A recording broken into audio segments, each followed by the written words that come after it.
Quero introduzir aqui algo. A pregação vai ser rápida, eu espero. Não, vai ser rápida. Vai ser rápida, objetiva e prática para a nossa vida, bem simples. A gente só vai pontuar algumas coisas sobre ser discípulo e sobre discipulado. E o David está ali, falei para ele ficar na unção ali, porque se der rolo aqui, ele entra ali e resolve o negócio, entendeu? Aí você bota a mão no coração, chora, entrega a tua vida para Jesus e selou o culto. É isso que importa, amém? Mas você vai aprender alguma coisa aqui. Alguma coisa você vai levar para casa. Eu queria iniciar falando sobre o que é gerar. Conferência Gerando Discípulos.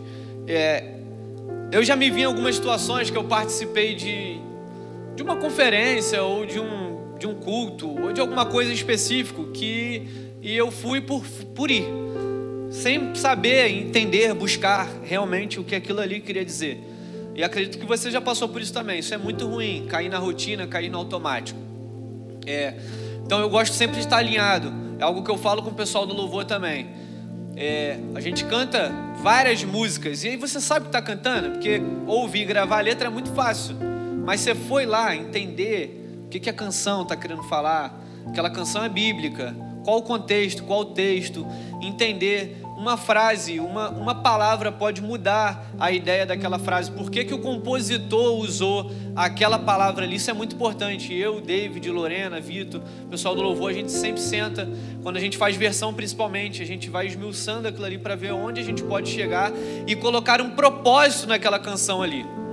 Então, eu sempre carrego isso comigo. Preciso ter propósito e ser intencional nas coisas que faço e que participo.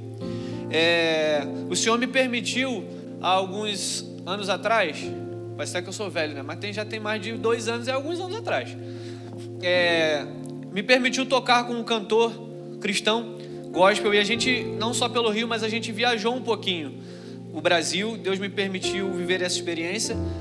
E eu participei de muitos cultos sem propósito.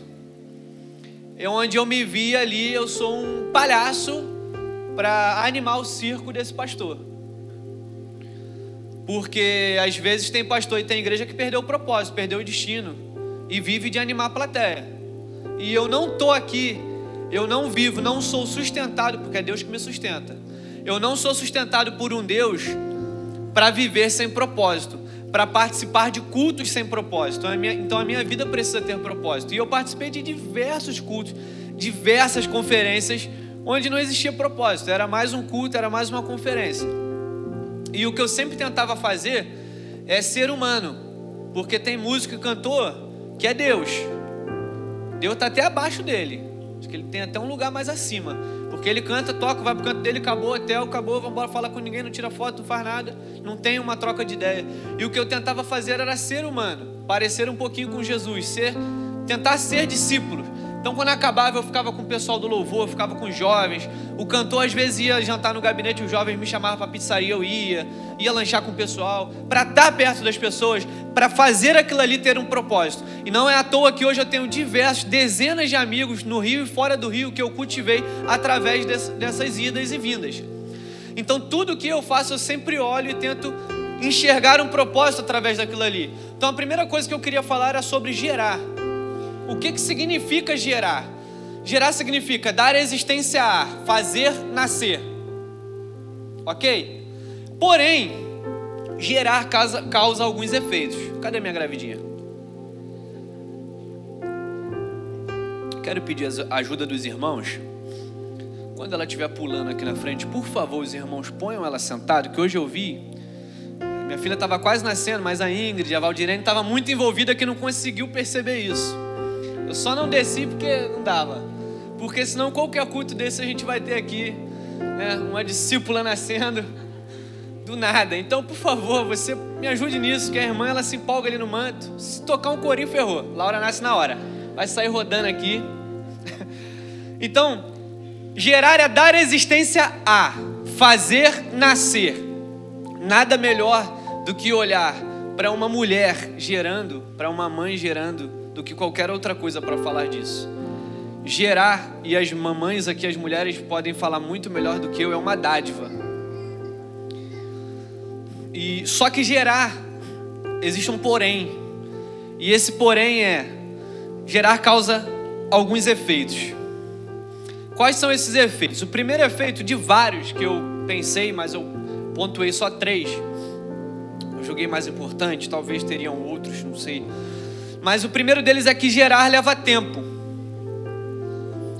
Uma gestação não é da noite para o dia. E uma gestação pode marcar o início de uma nova geração. Ok? Tenho ali a minha Laurinha, que o nome dela é uma homenagem para minha bisavó Laura, que agora vai ser trisavó da Laura. Eu tenho uma bisa e minha filha vai ter uma trisa. É só ela aguentar mais 15 dias, tadinha, que ela tá bem velhinha. Quantos anos ela tem? 88, gente. É muita saúde. Eu não sei se chego. Tanto de McDonald's, de Coca-Cola. Então, uma gestação não só pode, como marca o início de uma nova geração. É algo que eu sempre conversava com a minha, então, agora esposa, é que se a tua família não viveu tal coisa, pode começar a partir de você, pode começar a partir do Felipe. Então, a sua família, o seu sobrenome, X, seu sobrenome, Martins, Pimenta, Marcati. Nossa, chique, né? O seu sobrenome até então pode ter sido conhecido como a família da desgraça, a família da bebedice, a família do vício, a família seja do que quer que for, mas a partir do teu sobrenome, Alex, marca uma nova estação. A tua família vai ser conhecida de outra forma. Existia alguém, aquela família, a partir do Alex, agora é uma família de gente, de homem e mulheres de caráter, gente crente. Então uma gestação marca uma geração. E geração, meu irmão, a gente está falando aqui, ó, minha bisa no caso tem 88, vai ser trisa da Laura que está nascendo agora, que vai crescer e não para.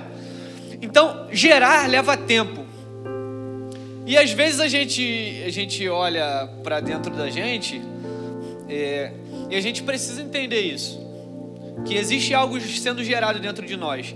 Se tornar um fiel discípulo de Jesus Cristo não é da noite para o dia. Talvez você tenha 25 anos de convertido, 30, 50, ou 2, ou 5, ou 10. Mas você precisa ter ciência de que gerar leva tempo. Deixar ser gerado dentro de você um discípulo leva tempo. Assim como quando você se tornar um discipulador, você precisa entender que a pessoa que você vai estar discipulando não vai ser de hoje para amanhã. Uma conversa de 2 horas resolveu, não. Gerar leva tempo. Uma gestação leva 9 meses. Então gastar tempo com Jesus é essencial. O discipulado leva tempo. Quanto mais tempo você gasta com Jesus, mais rápido, digamos assim, esse processo acontece. A Bíblia não nos diz quanto tempo exatamente dura um discipulado, ou diz, Alex? É bom perguntar, né? Falar besteira eu corrijo logo, do que ir embora com ela. Mas um discipulado leva tempo. Então a primeira coisa que eu quero entender sobre gerar é que gerar leva tempo. É uma das causas. A segunda coisa é que gerar muda hábitos e gera uma nova rotina.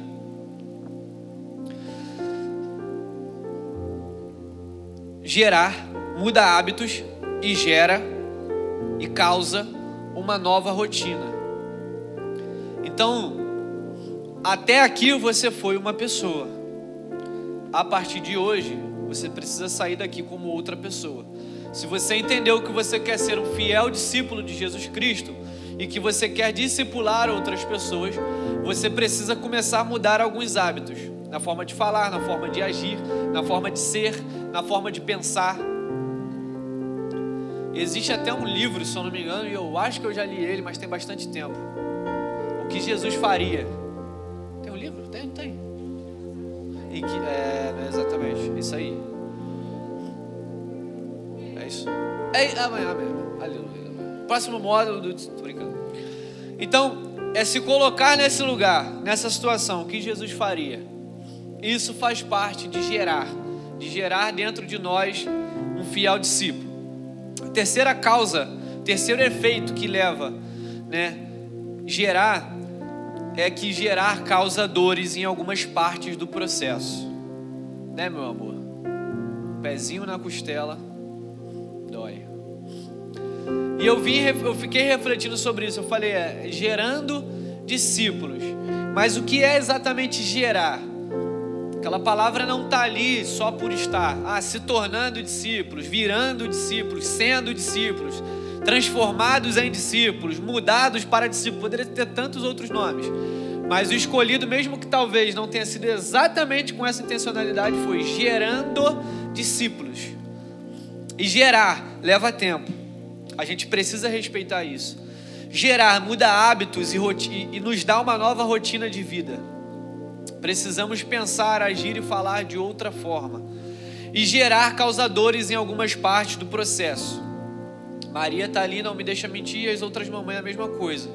O que essa menina sente de dor às vezes, porque está esticando a barriga, o órgão tal foi espremido para lá, agora a criança está enorme, a criança mesmo já está ficando sem espaço ali dentro. Então qualquer chute já dói mais do que antes. E deixar com que Jesus gere em nós o seu fiel discípulo vai nos causar dor durante o processo. Vai nos causar dor quando a gente tiver que deixar ou sacrificar alguma coisa. Vai nos causar dor à medida que o propósito for sendo gerado dentro de nós.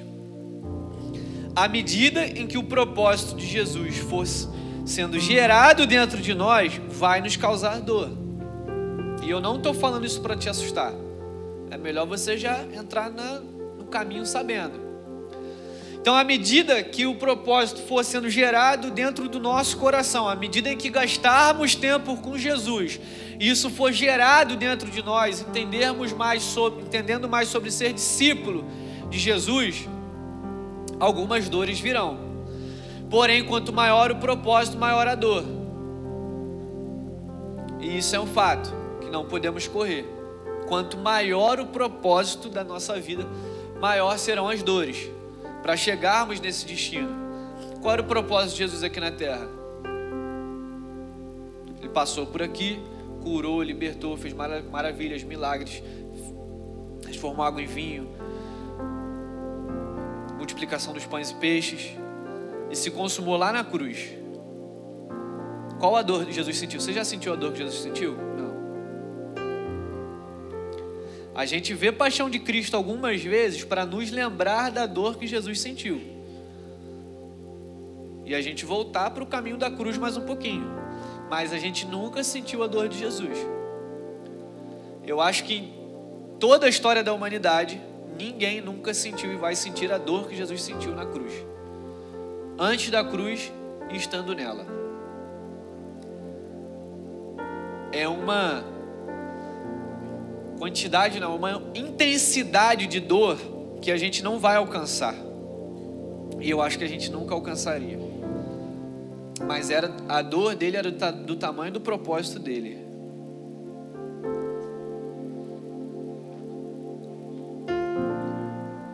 Então você que sabe do teu propósito, vai doer um pouquinho, mas vai passar, vai passando, até você alcançar a plenitude daquilo que Deus tem para a tua vida. Ok, até aqui? Então, o que é gerar? Dar existência a, fazer nascer. Ponto 1, gerar leva tempo. Deixa eu voltar aqui. Sobre gerar leva tempo, existe um ponto. Uma gestação não pode ser interrompida, ou pode? Se uma gestação for interrompida, provavelmente terá algumas complicações. Pode ser uma causa de um aborto, né? Pode causar um aborto, no caso. Ou a criança pode nascer prematura e ela não vai para casa, vai passar uns dias ali entubada, né? Com acompanhamento médico. Então, a gente precisa entender o seguinte: se o meu propósito, se a dor que eu vou sentir é do tamanho do meu propósito, preciso entender que o dia que eu decidir me tornar um fiel discípulo de Jesus Cristo, eu vou precisar ir até o fim. Senão eu vou estar abortando uma gestação. Porque nós estamos gerando. Aí depois você resolve com o pastor que ele poderia ter usado outra palavra aqui. Aí já não é comigo. Então está se tornando discípulo, nascendo também ia pelo mesmo caminho, mas é gerando discípulos. Gerar marca o início de uma nova estação, de uma nova geração. A minha casa, inclusive, estamos vivendo uma nova estação. Daqui a 15 dias vai marcar o início de uma nova estação para nossa casa. Laurinha está ali, graças a Deus, com muita saúde, bem agitada, bem grandinha, 3,1 kg, 47 centímetros. Só que você precisa entender isso, uma gestação não pode ser interrompida. Então, uma vez que você entendeu o propósito que Deus tem na tua vida, não interrompa, não aborte, não faça que esse propósito venha a nascer, digamos assim, antes do tempo, porque vão causar complicações, terão consequências. Amém? E o que é discípulo? Já foi falado aqui ontem, provavelmente você vai ouvir isso nos 7 dias, mas também daqui a 20 dias você já esqueceu, então melhor que ouça mesmo. Porque a gente é assim, né? Ah, o pastor, um mês pregando a mesma coisa. Ah, mas o que ele pregou? Então tem que pregar mesmo, até você entender, entrar na tua cachola. O que é discípulo? Aluno, aprendiz, aquele que segue a doutrina ou o ensino de alguém. Discípulo significa aprendiz. Então, discípulo é aquele que se coloca na posição de aprender. Então, essa conferência é para gerar um discípulo, gerar alguém que quer se colocar na posição de aprender.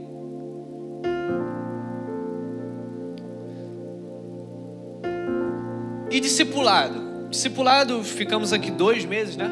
2 meses estudando sobre discipulado. A palavra discipulado não aparece na Bíblia. A palavra discípulo, sim. Muitas vezes, não sei quantas. Porém, a palavra discipulado não. Mas fica muito claro que o discipulado foi a única, se não o único método criado por Deus para cuidar de pessoas. A gente inventa culto, a gente inventa conferência, propósito, campanha, oração disso, coisa daquilo e não sei o que. Inventa um monte de coisa. Porém, o método criado por Deus para cuidar de pessoas foi o discipulado. Como Jesus e os 12, Elias, Eliseu, Paulo e Timóteo. A gente vê isso várias vezes na Bíblia. O discipulado já vem acontecendo. Um a um. Vida na vida. Então, apesar da palavra discipulado não aparecer na Bíblia, fica muito claro para nós que o discipulado é algo que acontece na Bíblia e foi instituído sim por Deus. Amém, Alex? Não pode falar que não, cara, que eu já corrijo aqui.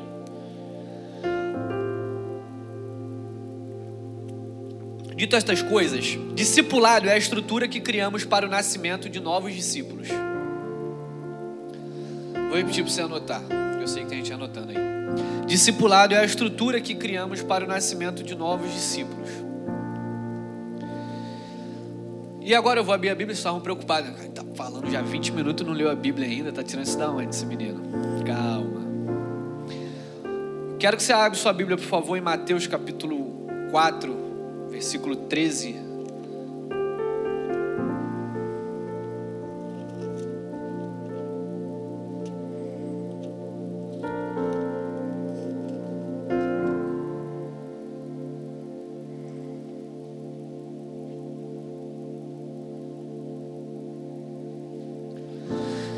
Mateus 4,13 diz: E deixando Nazaré, foi habitar em Cafarnaum, cidade marítima nos confins de Zebulon e Naftali, para que se cumprisse o que foi dito pelo profeta Isaías, que diz: A terra de Zebulon e a terra de Naftali, junto ao caminho do mar, além do Jordão, a Galiléia das nações. O povo que estava assentado em trevas viu uma grande luz.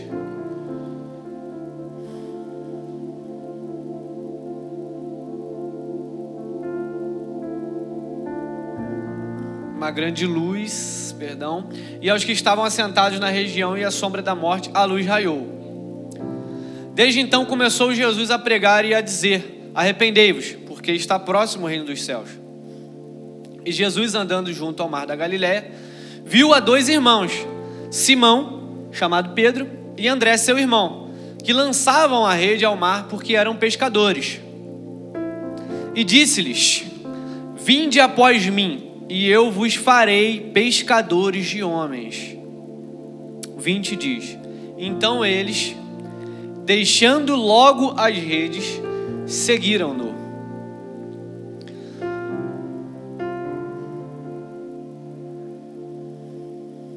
O que a gente precisa para ser fiéis discípulos de Jesus?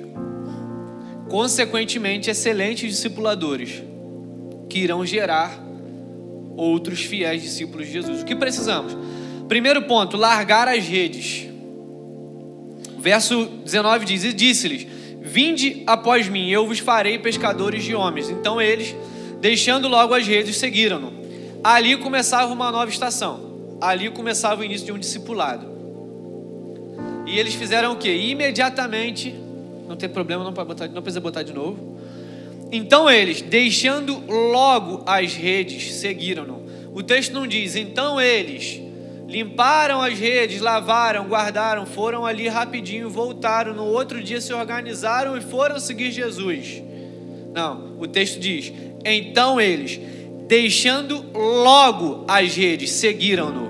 O que está faltando para o teu logo?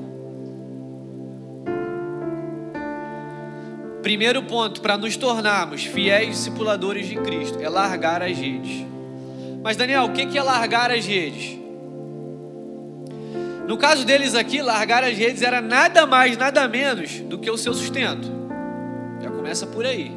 Deus nem está te pedindo o teu emprego hoje. Então tu já baixa a tua bola, porque a régua é outra. Mas no caso deles, deixar a rede era sinônimo de deixar aquilo que eles usavam para o seu sustento, a sua subsistência. E Jesus para ali e fala: vem comigo, segue o homem, que o homem está online. O homem tem muito para ensinar para vocês. E o versículo 20 diz: então eles, deixando logo as redes, o seguiram. Irmão, se você não entender que para você cumprir, gerar e existir, ter o propósito dele dentro de você, como fiel discípulo, você vai precisar entender que você vai precisar deixar algumas coisas. Isso faz parte de gerar. Isso faz parte do terceiro ponto que eu falei na introdução. Gerar causa dores em parte do processo. E a primeira coisa é renunciar. Hoje temos aqui no auditório da igreja um público que no mínimo é adolescente. A gente tem o Kids ali acontecendo, graças a Deus as palavras são direcionadas a eles, a forma de falar é diferente, direcionada a eles, para eles entenderem o que estamos entendendo. Mas aqui temos um público, um auditório adolescente para jovem, para... Como é que tu fala, Alex? Para os vintage, para não te chamar vocês de velho, que é deselegante, né? Então a gente tem dos modernos aos vintage, tem dos gourmet aos vintage. Então você sabe, querido, aquilo que você precisa renunciar nessa noite para se tornar um fiel discípulo de Jesus. Eu não vou gastar muito tempo aqui falando que você precisa largar X, Y, Instagram, aquele jeitinho que você dá no teu trabalho lá, aquele jeitinho brasileiro, para pegar aquele a mais. Eu não vou ficar insistindo aqui nessa tecla, porque você sabe exatamente onde Jesus está pedindo para você largar. E como eu frisei aqui, eles largaram aquilo que gerava a subsistência deles. E Jesus hoje não está te pedindo isso, não está te pedindo teu emprego. Ou não, aí você vê aí, cada um com si, você resolve o que ele está te pedindo. Mas o primeiro ponto para nos tornarmos fiéis discipuladores de Jesus Cristo é largar as redes. Vai doer, vai ser sacrificante, mas é um dos primeiros pontos para nos tornarmos fiéis discipuladores dele. O discípulo sempre vai ter de deixar alguma coisa. Renúncia é um dos princípios para aquele que quer se tornar discípulo. Você quer se tornar discípulo? Eu já vi que deu uma diminuída, né? Eu já vi que amanhã vai vir eu, o pastor e o Alex. Nem o Alex deu glória. O discípulo sempre vai ter de deixar alguma coisa. Renúncia é um dos princípios para aquele que quer se tornar discípulo, Quem quer se tornar discípulo aqui nessa noite? Amém? Forçada mole, meu. Tô brincando. Como se tornar o fiel discípulo de Jesus? Obedeça. A mensagem é simples, gente, mas vai ser relevante para você. Você não está largando, pô. Já pegou na curva. Então já valeu, não valeu? Segundo ponto, obedeça. Vamos abrir em João 21, versículo 3 ao 6.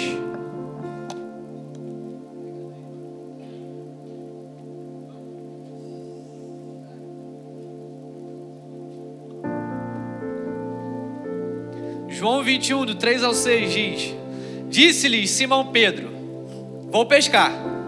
Dizem-lhe eles: Também nós vamos contigo. Foram e subiram logo para o barco, e naquela noite nada apanharam. E, sendo já de manhã, Jesus se apresentou na praia. Mas os discípulos não conheceram que era Jesus. Isso aqui é interessante.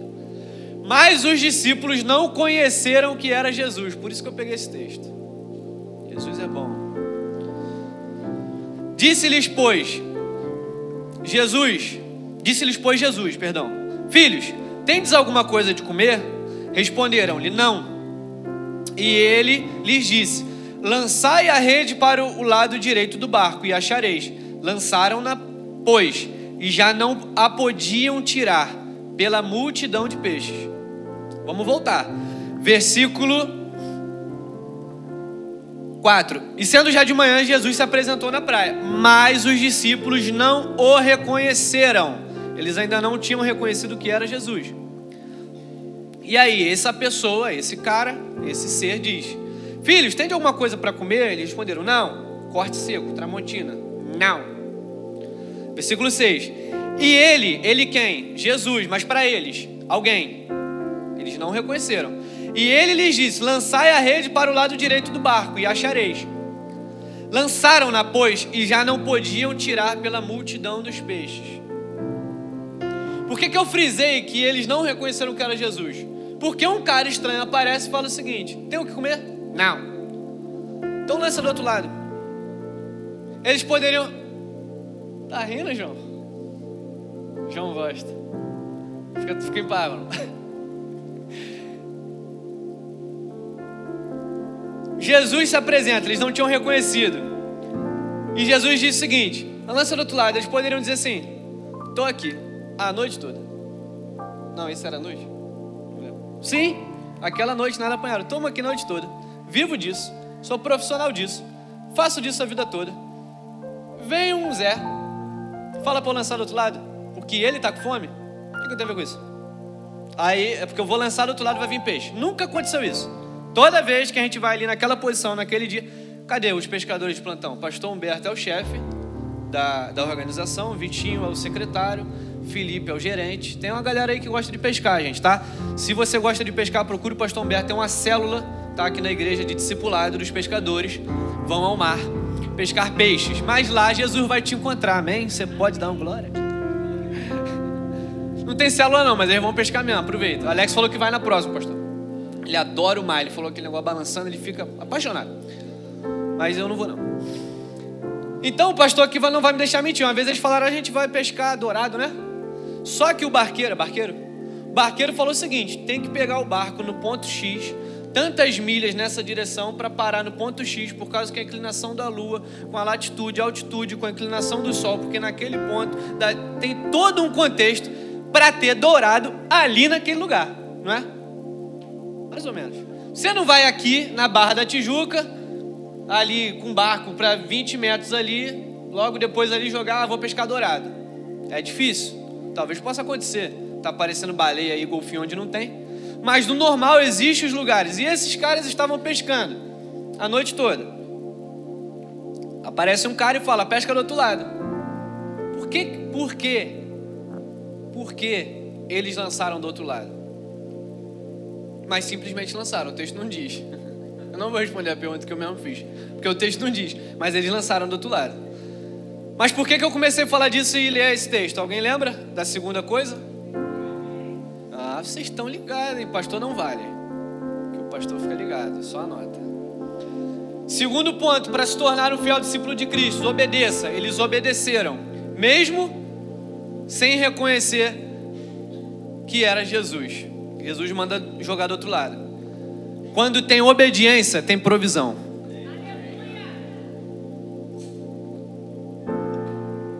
Agora você é implicante, para de achar que quando estou falando de provisão aqui, qualquer outra pessoa está falando de dinheiro. Tudo. É porque quem não gosta de ouvir de oferta, tudo é motivo. E eu costumo dizer que quem não gosta de ouvir de oferta é porque não gosta de ofertar. Porque se eu gosto... David, você gosta de fazer o quê? Cantar. Quando ele chega lá no estúdio, a gente já sabe, que ele já vem cantando desde a escada. Então o David gosta de cantar, você gosta de falar sobre canto? De música? Alex gosta de Bíblia. Quando ele chega lá, o que ele faz? Vitinho, responde aqui. Vai para a Bíblia, né? Vamos para a Bíblia. Vitinho gosta de audiovisual, câmera. Se eu parar aqui agora, a gente vai ficar com 2 horas de câmera, da lente, disso, daquilo, outro, porque é o que ele gosta de falar. Então aquilo que você gosta, você fala. Quem não gosta de falar de oferta é porque não gosta de ofertar. Mas vamos voltar para o texto. Segundo ponto sobre se tornar um fiel discípulo de Cristo. Obedecer. Aqueles homens obedeceram, tiveram uma pesca maravilhosa. Jogaram a rede do outro lado, a rede que antes estava vazia, os corações que antes estavam sem expectativa, os corações que iam voltar frustrados para casa, sem a provisão, sem o peixe diário, agora estão voltando fartos, estão voltando com além daquilo que eles tinham. Então, obediência gera provisão. Provisão é ato ou efeito de prover, provimento, abastecimento, fornecimento. Sabe qual é o nosso mal, querido? Que a gente acha que provisão é tudo que vem além. Mas o teu salário é provisão, tá? Só para te avisar. Se Jesus não te der o fôlego para levantar de manhã, não tem provisão não, valeu? É porque a gente acha que como é que fala? O negócio é de teologia da prosperidade. Ah, tá falando de provisão, vai falar de dinheiro? Provisão? Na cabeça das pessoas, provisão é o que vem a mais. Provisão é só o milagre do receber mais. Meu irmão, tudo que vem na tua mão é provisão. E a provisão é fruto de obediência. Por isso que às vezes a gente está enrolado. Está faltando a gente obedecer em algum lugar. Aí vale a reflexão. Acho melhor você anotar e levar para casa.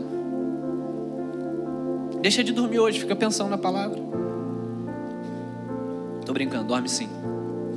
Então o segundo ponto para se tornar um fiel discípulo de Cristo e consequentemente um discipulador. Não vai existir um discipulador desobediente. Que princípio você vai passar para o discípulo que você está formando? Estou falando aqui sobre ser discípulo, gerando discípulos, mas esses pontos servem para aqueles que se tornarão discipuladores. Todo discípulo, em algum momento do processo, vai se tornar um discipulador.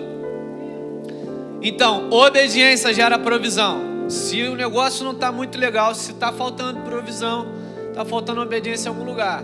Amém? Toma a espadada. Como é que os pregadores falam? Corta aí, corta aqui. Não tem jeito, fica tranquilo, tá? Como se tornar? Toda vez eu falo isso e eu acho que sempre vou falar. Eu prego e sempre vou voltando naquilo que eu já falei e venho pontuando. Porque tem uns cabeça de vento que não guarda nada. Então, se eu ficar repetindo alguma coisa, eles vão guardar. Amém? Então, como se tornar um fiel discipulador de Cristo? Ponto 1. Obrigado. Largar as redes. Renunciar, sacrificar. Segundo ponto, obedecer. Terceiro ponto, João 15. Versículo 5. Fica ligado, varão. Dorme não. João 15:5 diz: eu sou a videira, vós os ramos. Quem está em mim e eu nele, esse dá muito fruto, porque sem mim nada podeis fazer. Eu sou a videira, vós os ramos. Isso aqui, para mim, eu poderia usar vários outros textos. Já na cabeça dos pregadores aí, dos mestres, de quem sabe Bíblia, já saltou vários textos sobre dependência. Mas eu preferi usar esse aqui. Eu sou a videira, vós os ramos. Quem está em mim, eu nele, esse dá fruto. Então, para se tornar um fiel discípulo de Jesus, precisamos ser dependentes. Total dependência. Isso tem a ver com obediência, isso tem a ver com provisão. Às vezes, como eu falei, na cabeça de alguns, provisão é o que vem a mais, é o que vem sobrando. E aí, esse confia na força do próprio braço. Ou seja, autossuficiência. Deixe hoje a autossuficiência. A cura para a autossuficiência é a total dependência. Essa frase saltou no meu coração e eu anotei na hora, nem lembro o que eu estava fazendo. A cura para a autossuficiência é a total dependência. Querido, seja dependente de Jesus. Uma vez que você quer ser um discípulo fiel de Jesus, você precisa entender isso. Ele é a videira e nós somos os ramos. Se cortar esse ramo, vai acontecer o quê? Ele vai morrer. Isso é sinal de dependência. Os ramos dessa videira precisam dos nutrientes, que o tronco e a raiz dão a ele. Então, querido, demonstre, não só demonstre, mas seja totalmente dependente de Cristo. Deixe sua autossuficiência de lado. Você precisa entender que aquilo que Deus te dá não é teu. Você precisa entender que provisão é só através da obediência.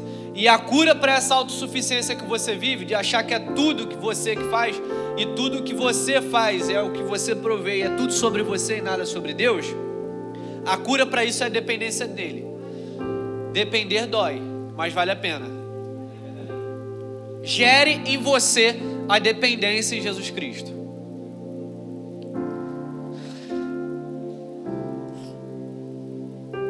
Salmos 42 diz o seguinte: assim como a corça ou o cervo brama pelas correntes das águas. Algumas versões dizem assim como a corça clama, como a corça necessita das correntes das águas, assim suspira a minha alma por ti, ó Deus. Esse texto aqui do salmista é interessante, por quê? Talvez você já saiba disso, mas tem quem não saiba. A corça ou o cervo, né? Se eu não me engano, não sei se, eu acho que não é o mesmo animal, mas são animais parecidos. Aliás, são irmãos ou primo, alguma coisa. E aí, dependendo da tradução que é corça, tradução que é cervo. Mas isso não faz, tem muita diferença pra gente. O salmista diz: assim como a corça anseia pela corrente das águas, assim minha alma suspira, ó Deus. O salmista usa essa expressão por quê? Porque a corça era um animal que precisava estar sempre perto do rio. Por quê? A corça era um animal que muito tempo sem tomar banho, sem a corrente das águas, ficava com um odor muito forte. Isso é normal, o ser humano também é assim. Se você não tomar banho, você vai ficar fedendo. Isso é fato, não tem jeito. Banho, desodorante, perfume resolve. Isso aí é, ser vivo é assim, ser humano, animal, isso é normal, gente. Porém a corça, ela tinha um odor além do normal, quando não estava perto da corrente das águas. Daniel, mas qual o problema? Fedendo por fedendo, é um bicho, é um animal, está no meio do mato. A grande questão é que a corça, com odor muito forte, faz dela uma presa muito fácil. Então ela pode se tornar esqueci o nome, uma presa, né? Acho que é isso mesmo. O alimento de outro animal na cadeia.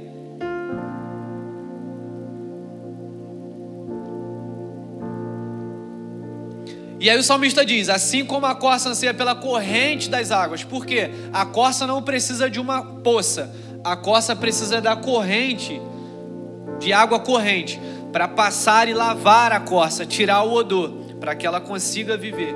Então é assim que o salmista ilustra, que é assim que a nossa alma tem sede de Deus.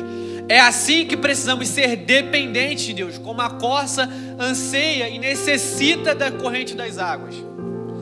E o versículo 2 diz: a minha alma tem sede de Deus, sede do Deus vivo. Irmão, sede é o quê? Sede é isso aqui, ó, a água que eu bebo muito. Se o ser humano ficar sem água, tem alguém da área da saúde? Tem. Até quantos dias ou mês, sei lá, que o ser humano consegue ficar sem água até chegar o... Já começa a dar rolo. O tico-teco vai bater, positivo e negativo vai juntar. 4 ou 5 dias no máximo o ser humano consegue ficar sem beber água. E já começa a dar problema. Água é necessidade.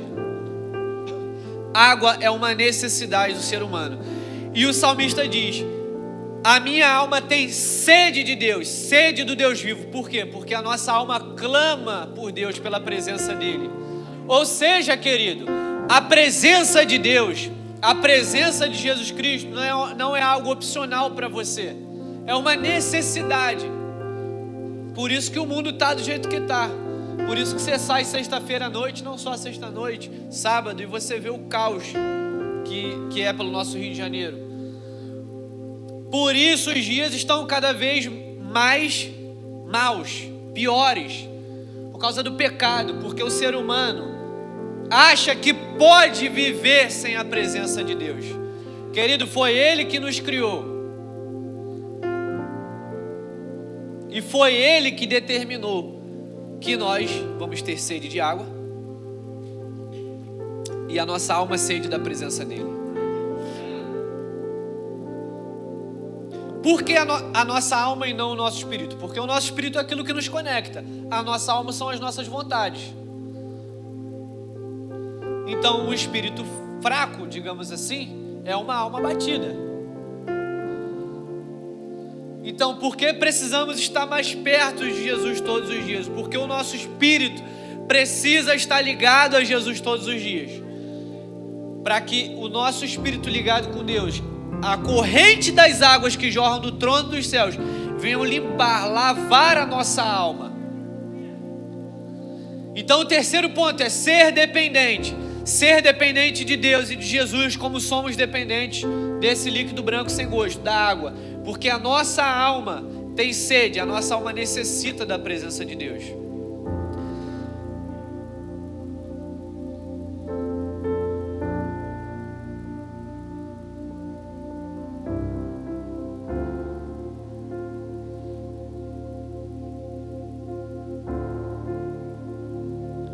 Se preparem. Dorme não. Quarto ponto. Lucas 24, do 30 ao 35.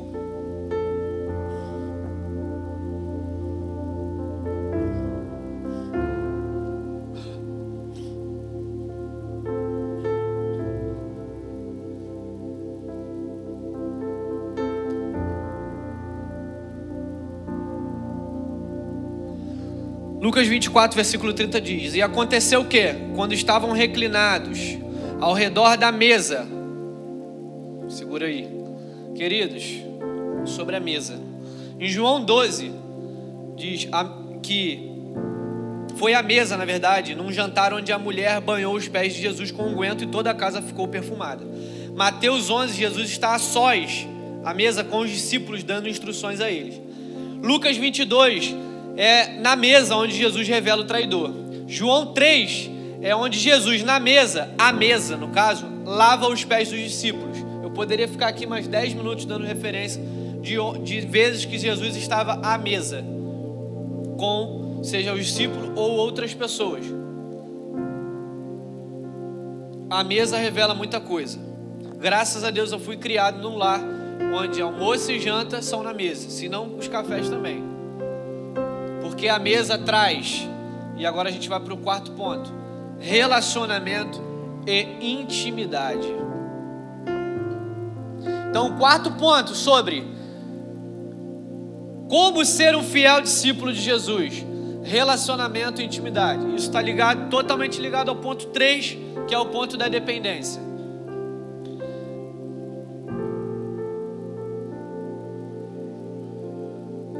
Então Jesus estava à mesa. A mesa, de certa forma, e dois significados da mesa é trazer proximidade, relacionamento e intimidade. Então você que não tem esse costume, por favor, faça isso. Esteja na mesa com sua família, esteja na mesa com os seus amigos. A mesa revela muita coisa, a mesa faz transbordar os corações.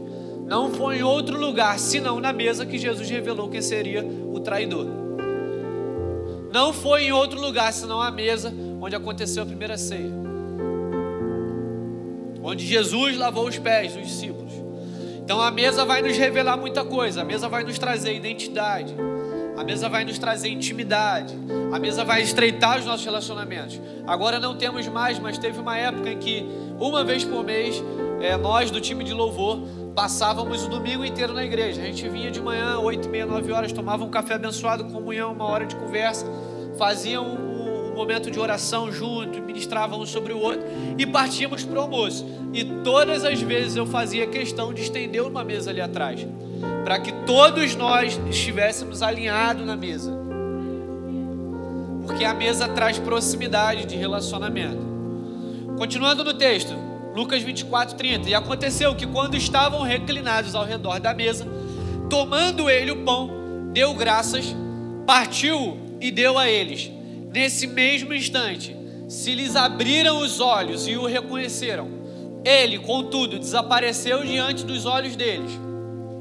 E questionaram-se entre si: porventura, não nos queimava o coração quando ele, durante a nossa jornada, nos falava, quando nos explicava as Escrituras? E na mesma hora, levantando-se, retornaram para Jerusalém, onde encontraram reunidos os 11 e os outros seguiram com eles, os quais anunciavam: é verdade, o Senhor ressuscitou e apareceu a Simão. Então os dois comunicaram o que havia ocorrido no caminho e como Jesus fora reconhecido por eles enquanto partia o pão.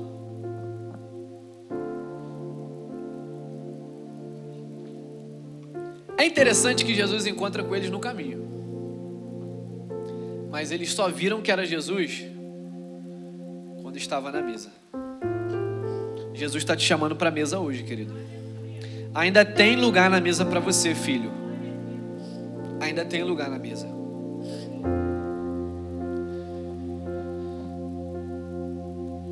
Sobre intimidade e sobre relacionamento, é incrível que no versículo 31 diz: neste mesmo instante, 30. Tomando ele o pão, deu graças, partiu e o deu a eles. Deu graças, ou seja, ele agradeceu, externou, falou, ok? 31, e neste mesmo instante, se lhes abriram os olhos e o reconheceram. Ele, contudo, desapareceu diante dos olhos deles. O que Jesus fez de diferente nesse texto?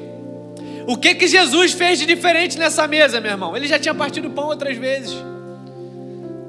Ele também já tinha falado outras vezes. Ao redor da mesa, tomando o pão, deu graças. E nesse instante, lhes abriram os olhos. Queridos, não há quem resista à voz do Mestre. Não há quem resista à voz de Jesus. Ele te chama: hoje tem lugar na mesa, filho.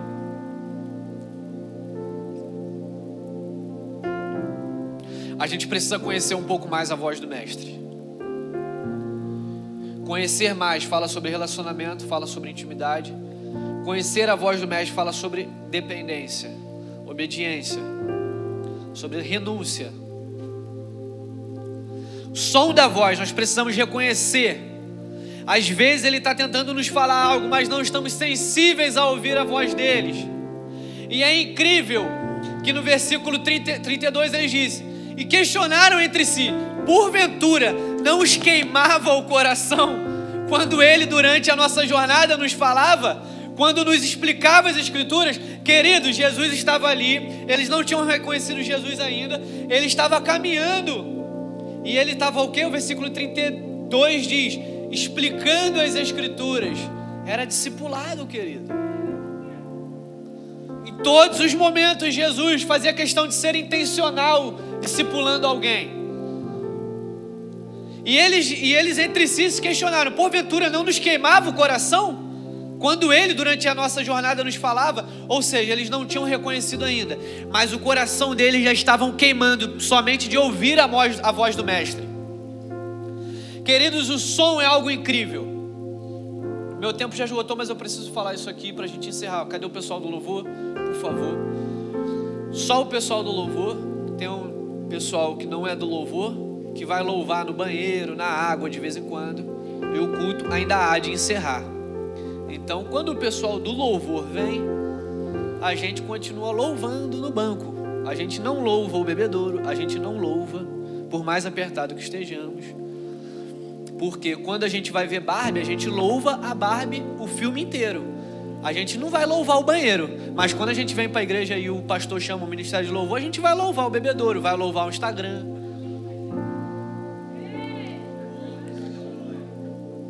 Ninguém levantou, filho.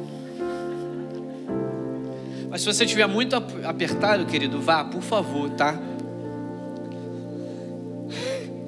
Queridos, eu quero falar de algo. O som é algo incrível. Eles reconheceram a voz de Jesus. No caminho eles ainda não tinham reconhecido Jesus, Mas eles tinham reconhecido a voz de Jesus, porque já estava queimando aqui dentro. Não sou eu que estou falando, é o texto que diz: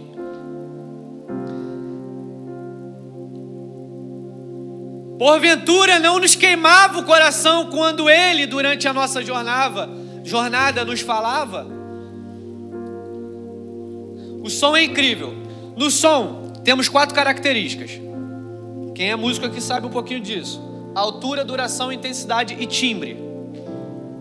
Essas são as características do som: altura, duração, intensidade e timbre. Mas eu quero falar de somente uma característica aqui, que é a característica chamada timbre. O que é o timbre? Timbre é aquilo que qualifica, timbre é aquilo que caracteriza algo, ou caracteriza o som. Estamos falando de som, não de voz, amém? Então timbre é aquilo que caracteriza o som. Se o Fernando tocar a bateria agora, se ele não quis. Se o Fernando tocar a bateria agora, mas o amado não quer mesmo, né? Um surdinho, varão, tribal, isso. Você de costas vai perceber que é o som de um tambor. Você de costas percebe que o som que está aqui agora é de um piano. Se o David começar a cantar agora mesmo de olhos fechados, você vai reconhecer que é uma voz e é a voz do David, porque isso diz respeito ao timbre. O timbre caracteriza a voz. Timbre é aquilo que caracteriza o som. É incrível que a gente está aqui falando de gerar, a gente está falando dos processos sobre gerar.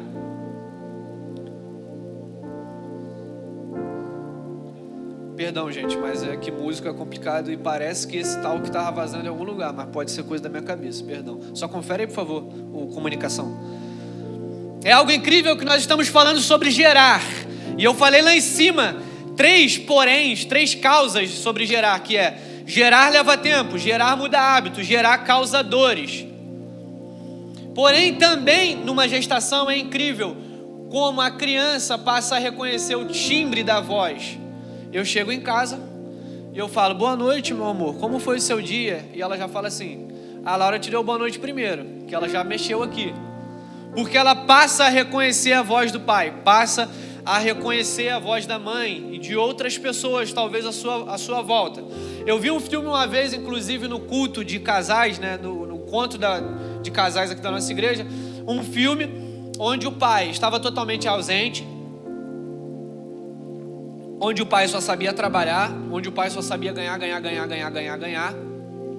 Era um desobediente, porque quem é obediente entende de onde vem a provisão.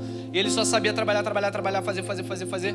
Autossuficiência. A cura para autossuficiência é a dependência total. E aquele homem, naquele filme, ele só sabia fazer por si. Ele achava que dando tudo de melhor, e quanto mais dando para sua família, a uma geladeira cheia, algo do tipo, ele estava fazendo bem. Sim, estava até certo ponto. E ele fica doente, o filho dele fica doente. Uma doença que foi piorando até chegar num estado terminal. E ele, com o dinheiro que ele tinha, queria fazer exame daqui, dali, tratamento, máquina, atrás de lá, atrás daqui. E ver o que é, faz o exame: doutor, o que é isso, o que está acontecendo, me fala, tem que ter um diagnóstico, o diagnóstico tem que ter um tratamento.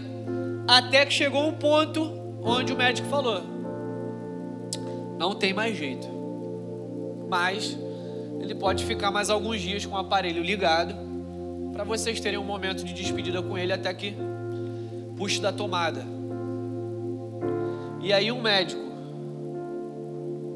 não sei se foi exatamente um médico, mas alguém naquele filme parou com aquele pai. Se eu não me engano, foi um rapaz que ele desprezou, que estava sentado numa praça. Ele sentou do lado do rapaz que ele desprezou, e o rapaz foi usado para ele. É um discípulo fiel, é um discípulo, é um profeta, aquele que ouve a voz de Deus e traz uma palavra.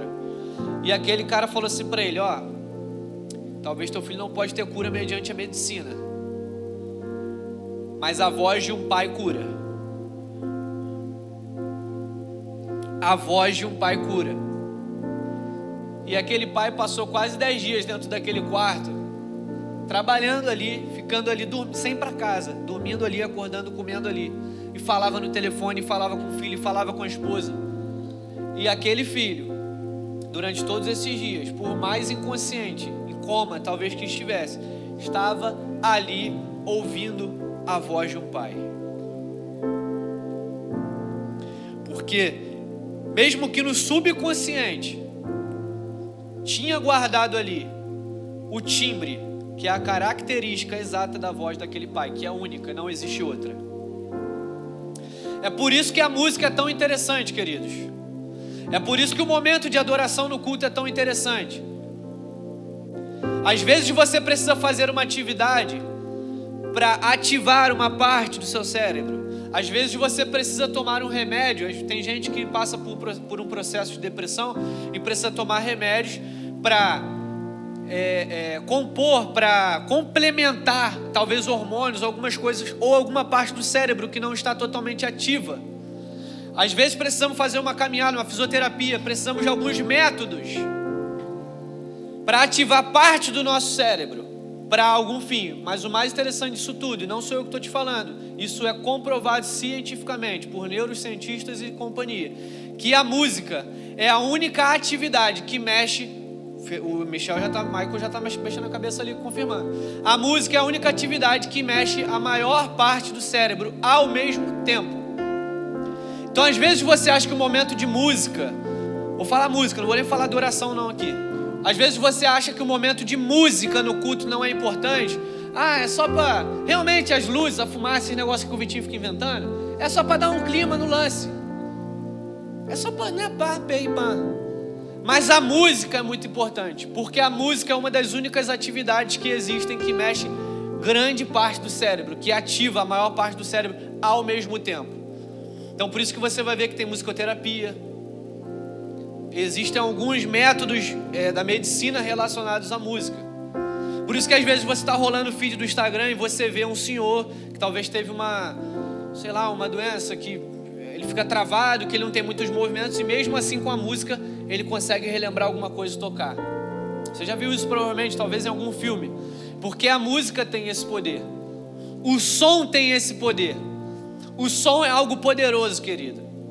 O timbre é uma característica que o som carrega, é aquilo que caracteriza. E não há quem resista à voz de Jesus. Quão distante você está de Jesus que você não consegue ouvir a voz dele nessa noite?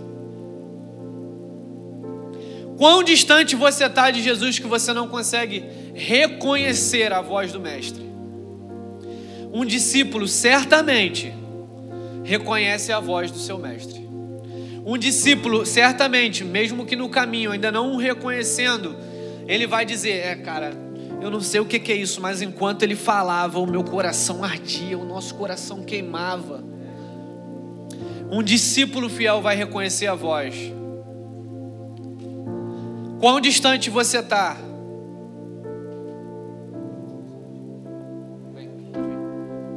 Quão distante você está dele, que você não consegue mais ouvir a voz dele?